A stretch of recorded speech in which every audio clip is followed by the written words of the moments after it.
Hi everyone. Today I will be talking to Tobias Taupiz, CEO and co-founder of Laka. We'll be covering a few interesting points around business model innovation, leadership and culture, and expansion in new markets.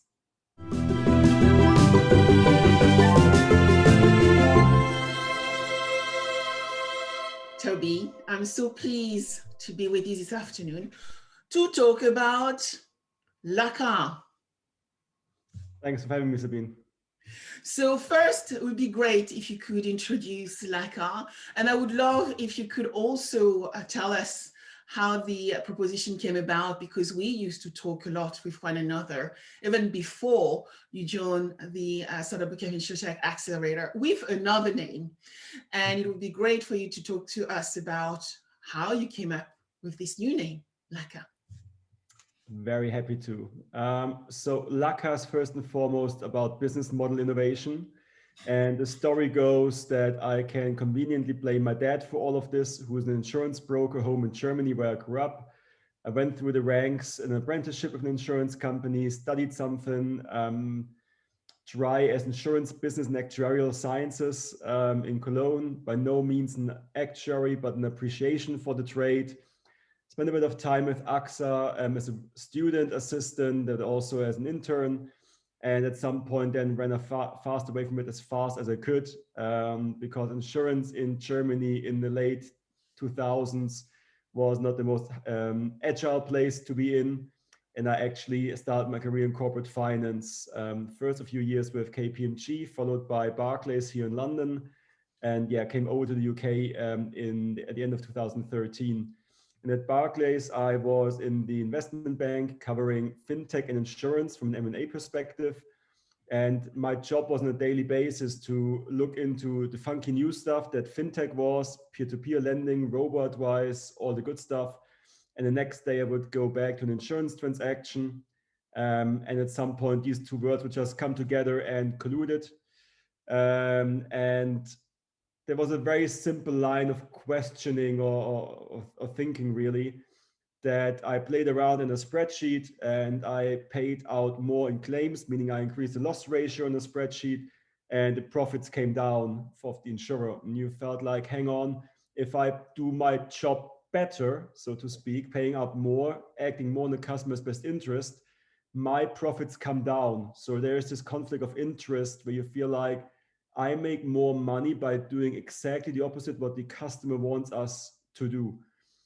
At the same time, you see in the fintech world challenging status quo. You see the challenger banks. You see different payment solutions and platforms, lending, savings, you name it. And insurance seems to be the last stronghold that has been not really unchanged for centuries in the modern insurance world, at least. And think about the dynamics further. The question was very simple. Is the actuarial way of going about insurance, projecting future losses, the only way of doing it, or could it be a different way? In our case, that would be, can we not charge customers retroactively at the end of the month once we know how much has been paid out? And there's this fantastic TV ad from an energy provider where this lady is training for a marathon and she runs a marathon, just crosses the finish line, and then out of breath asks the judge about her time. And the judge goes like, oh, it's 3:58, and hang on, maybe it's 4:10. You know what, let's split the difference, 4:03. And obviously the 4 hours mark is very important to a marathon runner. And it's a little bit similar with Laka in a sense. Why estimate when you can be accurate? I think it's their tagline, actually, not ours. Why should you project future losses when you can look backwards, knowing exactly how much you need to charge to recover your cost of claims? And we do so retroactively, and with that actually incurring credit risk or payment default risk rather than actuarial risk. So my biggest business risk is people running away without paying up, rather than me estimating future claims. But that has some distinct advantages. So the first one we talked about, we can be accurate. We know down to the penny how much we need to recover in a month. We can be fully transparent because we are a high frequency, low margin play, essentially. So we don't have to hide any high profit margins. So customers get a monthly breakdown from us, what happened in a risk pool of like-minded people. And then we split the costs among them essentially. And lastly, how we generate revenues is actually a cost plus business model in insurance. And by that, I mean, we add a fee on top of every claim we settle, a success fee almost. So ironically, the more claims we settle, the more money we make. That is basically three distinct characteristics of the Laka business model, which works very well in short tail risk, which is really high frequency, low severity claims in the non-life space to begin with. Thank you. And where does this beautiful name Laka come from? You alluded to our previous name, which was a working title when I was still at a bank. And you can see that I didn't have a lot of imagination at the time, buried deep down in spreadsheets. The previous name was Insure a Thing, which we still have a couple of old t-shirts, which is quite funny for us at least. But the name Laka is a fantasy name to a certain degree.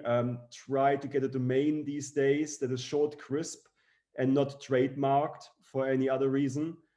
Don't try to look into Spring or Dawn or something like that. You wouldn't believe how many asset managers are out there. But Laka has really grown on us. Laka is the Hawaiian goddess of prosperity and hula dancing. And we thought about that as a very fitting comparison about well-being and having some fun. Very nice. So you mentioned that you focus on business model innovation. So that was the core of your design. So why does the world need a credit-based insurance proposition today? I think in very simple terms, because the current model is outdated, right? What worked 300 years ago made sense at the time. Imagine 20 years ago, you would insure your ship with me, and when I come to collect the premium retroactively, you would literally flee into the woods, right? There is no register, there's very little accountability. Nowadays, in a credit-based society, there's no reason why I need to charge you upfront other than sheer convenience. Of course, taking 12 months of premiums upfront is very, very nice. And I can invest the money, make some investment income off the float in between, and then pay customers at the end of the journey. But that really puts the customer at the short end of the stick. And with that, we have bad experiences in insurance. We have a phenomenon which I found horrendous, which is outsourcing the very reason for being claims handling to third-party administrators, not because they're necessarily doing the job much, much better, but because they have scale effects and are cheaper, right? So you are paying someone for an intangible product, and in turn, the company is outsourcing that very service to someone else to do it cheaper. And insurance is all about claims handling. It's a bread and butter. So in our world, we would own the claims process front to end and make sure that customers get an exceptional customer experience. So you asked a very simple question: why does the world need a credit-based insurance proposition? It's because we're reversing accountability. Currently, if I take your money first, I have very little incentive to provide the best possible experience out there. If I have to prove every single month that I am worthy of your premium retroactively after already providing a service, that gets us to a very different mindset. And I think that's what insurance needs in our minds, at least. Interesting. So first customer, then a unique experience, which is based on service, and then transparency. So then you can drive that trust. So does this model work across lines of business? I know you're an expert in mobility. What about the other lines? I think it's fair to say that we focused first on cycling and now have branched out to further forms of mobility. We are sitting on the green side of mobility, the green revolution, net zero emission and the like. So we started with the bike enthusiasts, branched out to different segments, mobility, e-mobility, commercial use cases we can talk about later. But in short, yes, there are a lot of other areas for applications. But you have to pick your fights, pick your poison, basically. We explored anything from mobile phones to home insurance to funeral plans to pet insurance. And we think we could do a fantastic job in all of these areas, anything high frequency, low severity, really. But at the end of the day, we would not be able to provide the best customer experience because we don't have distribution agreements or settlement agreements with Apple or construction builders or similar ventures. So I can only implore people to look into our model, take the best parts of it and apply it for different areas. No crutch held against, because I think the Laka model, or whatever it will be called eventually, a credit-based insurance proposition should be the status quo across the industry for any short tail business, because it's the only way in my mind that it's fair and appealing to customers and changes the game. Do you think that can work? Because, when you look at insurance and look at the insurers, all the insurers we know, they don't make that much of a profit from their motor book, right? It's usually claims ratios are very high. So I know you are turning the whole business model upside down, but can you actually do that profitably? So look, there are obviously different lines of business, right? So motor is the classic door opener business. We used to have combined ratios, claims plus expenses of over 100%. So I would lose money with every customer that I make, save for any investment income. And if I have a motor customer, I would upsell them to the home insurance policy. And if I'm very lucky, I'll sell them a term life or even better, an annuity policy on top, and happy days. Now, there are other non-life lines of business that are highly profitable, right? So take personal accident, for example, take travel, where less than half of the premium is actually used to settle claims, where the rest is actually going into expenses, whether that's now acquisition costs, where you pay an airline generously for being the official insurer of them on the website of a captive audience to sell to, which is obviously driving volume quite nicely. But in a world where less than half of the money you spend actually going to the service you're paying for, there are a lot of pockets to look into to drive efficiencies. And yes, you could argue that we're going after the cherries about those products with low claims frequencies, because that means there's a lot of spillage elsewhere. So yes, maybe it's not the best place to start with motor insurance. Yes, the size is big enough, that makes sense. But there are a lot of product lines where very good money is earned in the conventional way.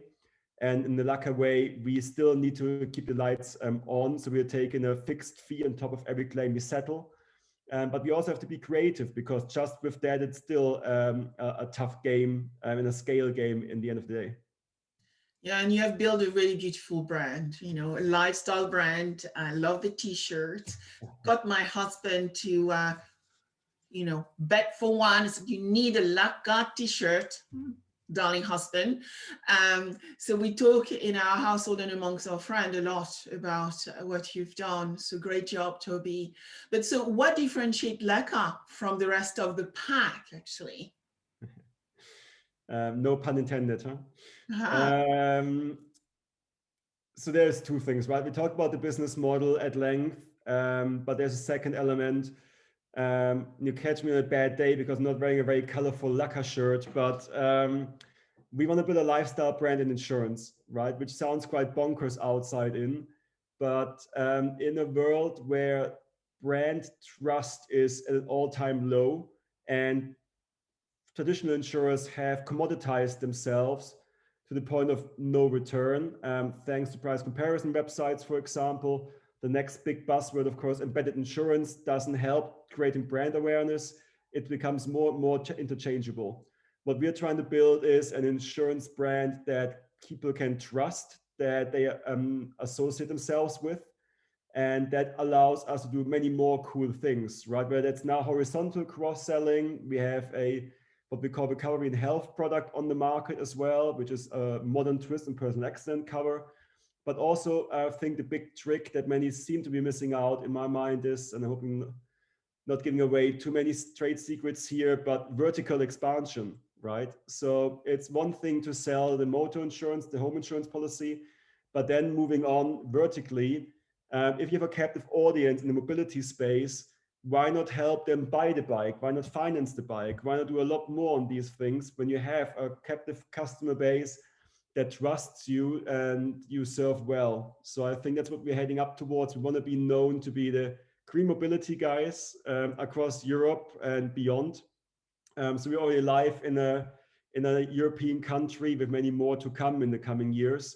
And that alone is a massive market. And needless to say that with the pandemic acting as a catalyst, a very fast growing market, citing all the e-bike growth forecasts for the next 10 years that get revised up every 3 months or so. It's mind blowing. Yeah, we've seen that. With the summer of last year, I could see a lot of acquaintances spending a lot of time in bike shop and getting bikes repaired. And so, and with the current change as well in London, with the new bike lanes, I guess all of us will be riding bikes to the office. So an amazing growing market, which I think will spike across countries as well. I've seen, like Lemonade, which has expanded from rental to pet. Now I understand going to move into vehicle. You mentioned that you don't want to give too much trade secrets around, what else like I will be doing, but I've just also noticed that you have moved in Central Europe. Can you tell us more about that move and how it's going? So I think we had to move aside the notion that Laka is a high-end bike enthusiast brand and nothing else. Over the past few months and years with our rebrand last summer, we branched out into 3 different segments. We branched out to the mobility space, so that's the city cyclists, the commuters. We're expecting a big drive back to the office, in parts at least this summer. People will avoid using public transports, even more an argument for the bike, and by extension, e-bikes as well. There are a couple of interesting use cases, anything e-mobility that is really interesting for us. And what I am quite proud of, the team has made a big push also going more B2B. So we have landed some fantastic partnerships in the commercial segment and now working with delivery riders, for example, and manufacturers in that space.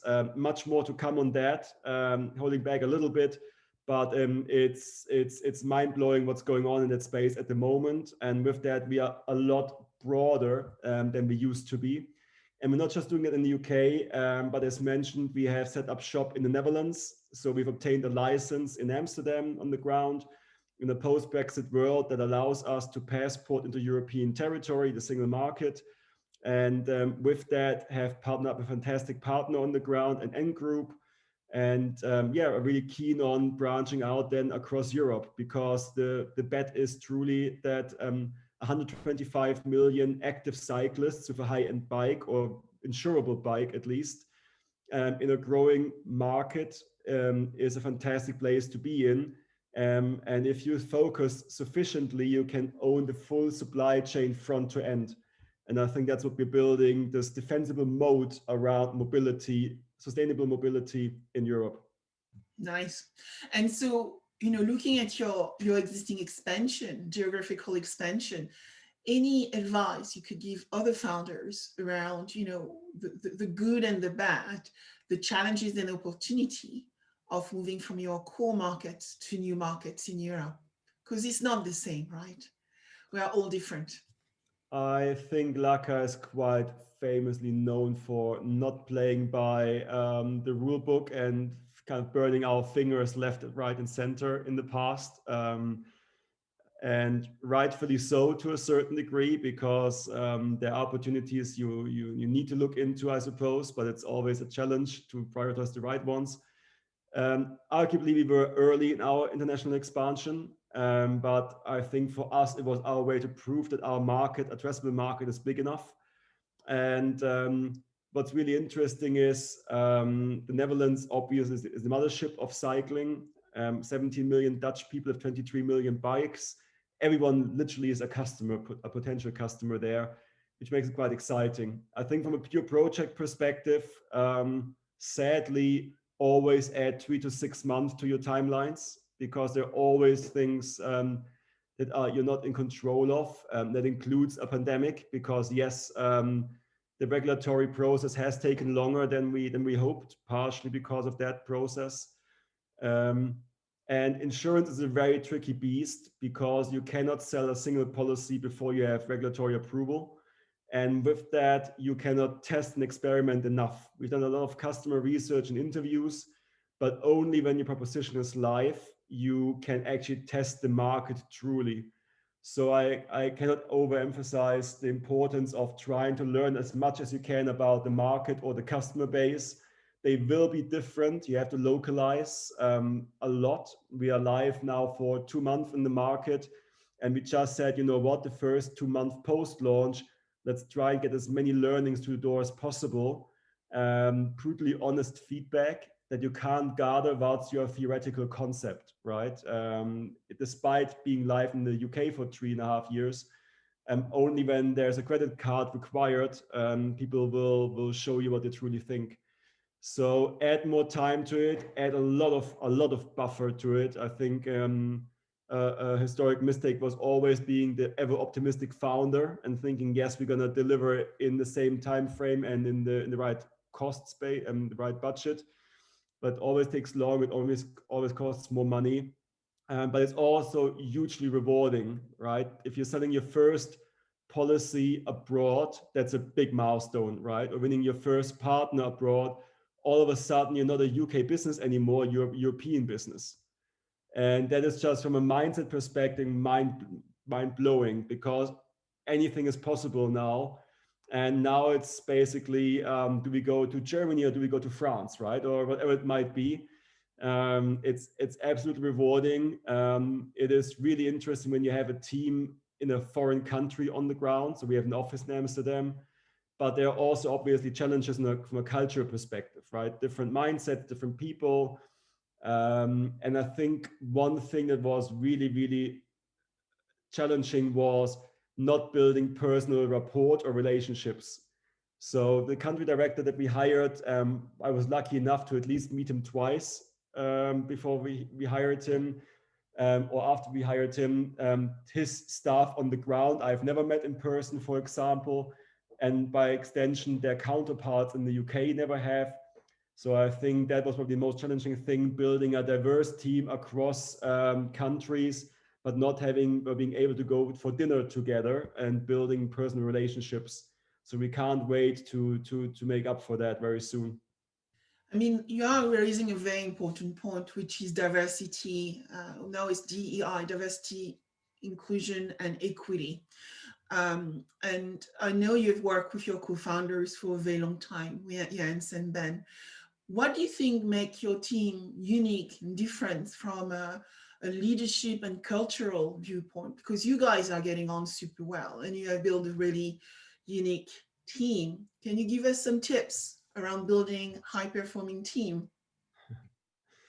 I would love to, in 5 years from now, if luck is still around. I feel like we are still heavily experimenting and have to earn our reason for being every single day, and rightfully so, I suppose. But I think we are lucky in a sense that we are very diverse in a sense of knowledge.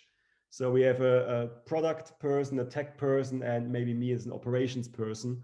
And with that, we complement each other quite well. I think the more overlap you have, the more friction exists, and the longer you push talking about it out, the more heavily it will boil up or come to the surface later on, I suppose. So being very clear who has what role, and what the expectations basically clearly helped, and respecting each other's expertise and areas, so to speak.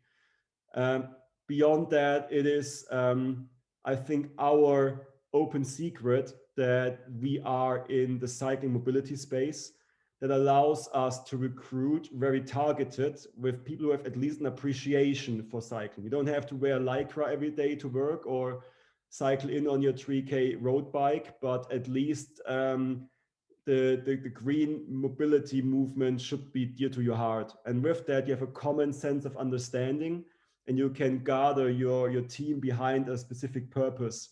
And I think that's very, very powerful. We didn't appreciate enough in the early days, but rallying your team behind a common cause, I think, is very, very important. And that's obviously iterative. We have done so many iterations of that in the past, but I now feel very comfortable. And we are already, or just depending how you look at it, 4 years in, and we're still iterating on that front.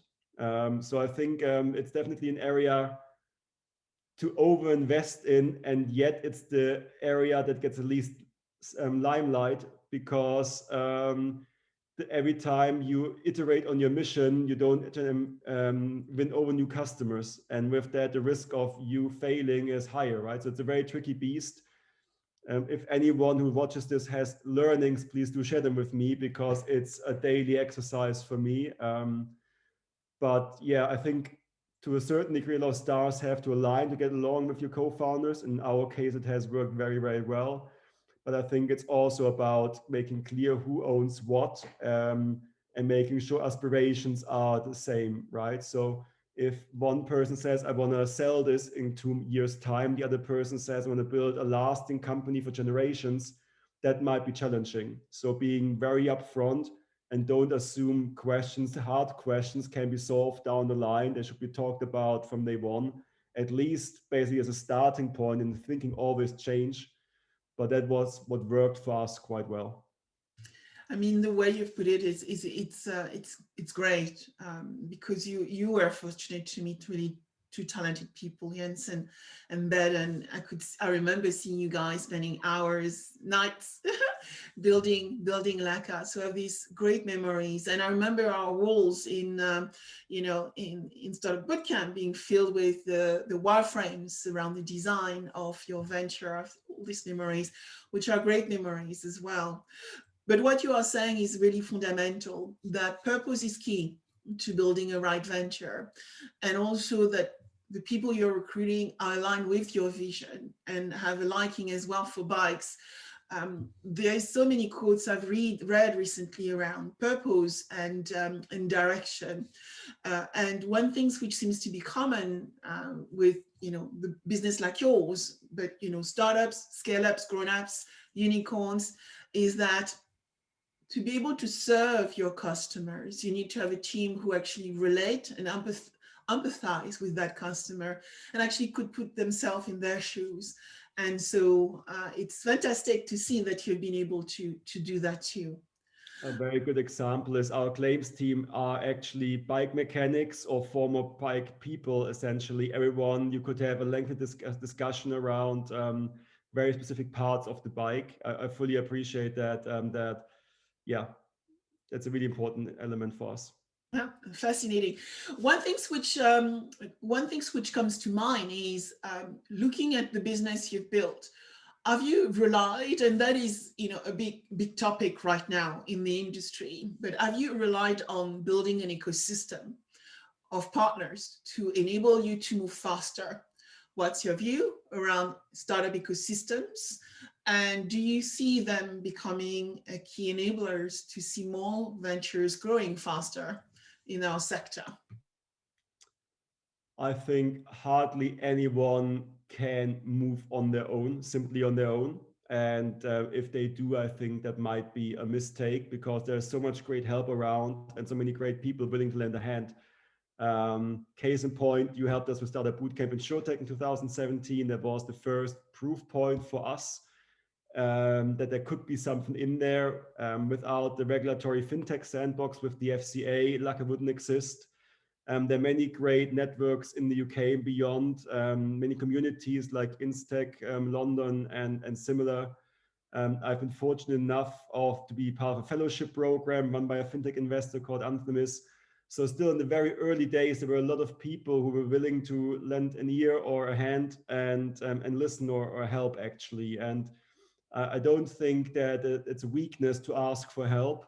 The very challenging part though, and I admit that, if 10 people give you 10 different directions or different advice, then it's very difficult to filter as a first-time founder like I am, for example. So it took a while to figure out who to listen to and what to make out of the advice that I get. But nonetheless, over time, that becomes more and more of a natural process. So I think ecosystems are super, super important. That is why London for InsurTech naturally is such a great home to be. And I'm sure there are many, many other great hubs across Europe and globally. And again, to all the founders, you're not alone, right? There are great people out there willing to help. But it's for you to really express what you need and how you like working together. And be very radical in saying no to the advice that you feel doesn't fit in. because essentially you're the only person who knows the business. And outside-in advice is always challenging, but nonetheless, highly stimulating viewpoints are always great. Yeah. So, as you know, I still want to spend some time coaching and mentoring startups. So that's why I work very closely with Sebastien in Cologne, on the program in Cologne. I work with Tobi on the program in Israel. It's just to make sure that for sure I'm aware of the new ventures coming through, but it's also about giving back. And I'm trying to make sure that I focus on an area I know, which is insurance and technology, where I can, and understanding insurers, which is where I can bring hopefully a lot of value. But you're absolutely right. Advice is great, and it's very important for founders to pick the advice they feel is the most relevant.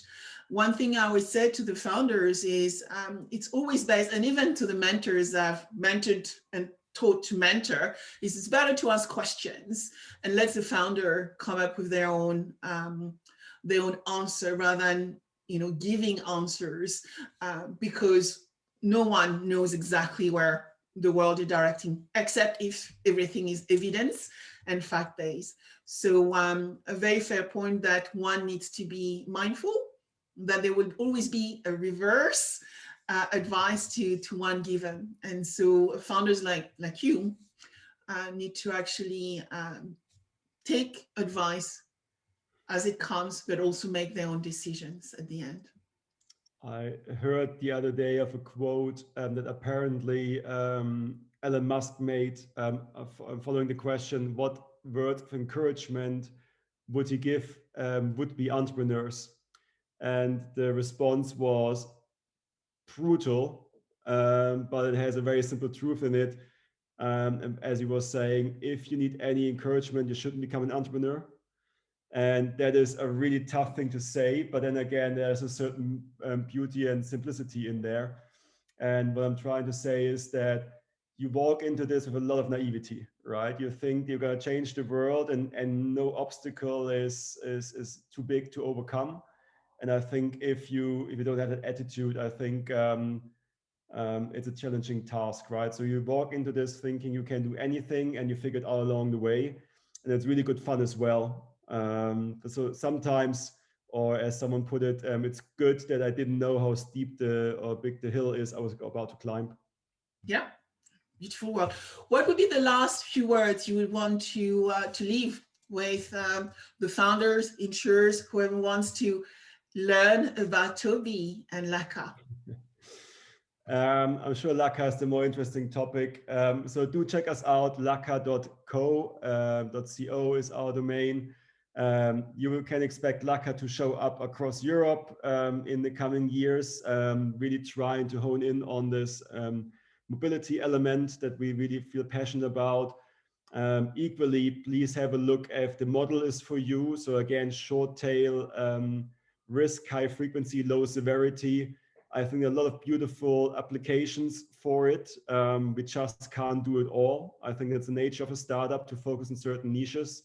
And I do believe that there are different areas where that could have a really big impact as well. And if anything comes out of this, is more choice to the consumer, and it's then up to them to pick and choose what they like. But yeah, I think there's a lot of interesting change. InsurTech has never been more exciting than it is now. Now we have, especially also, we're losing more and more the shadows of fintech, becoming our own thing. And that means more PR, more talent, more funding enables all of that. So I think it's a really good time to be in InsurTech. Join the ride. Yeah, great time to be in InsurTech. Join the ride, join the pack. Thank you very much, Tobi, for your time today. Thanks And so much, looking Sabine. forward to sharing your insight with our community. Thank you.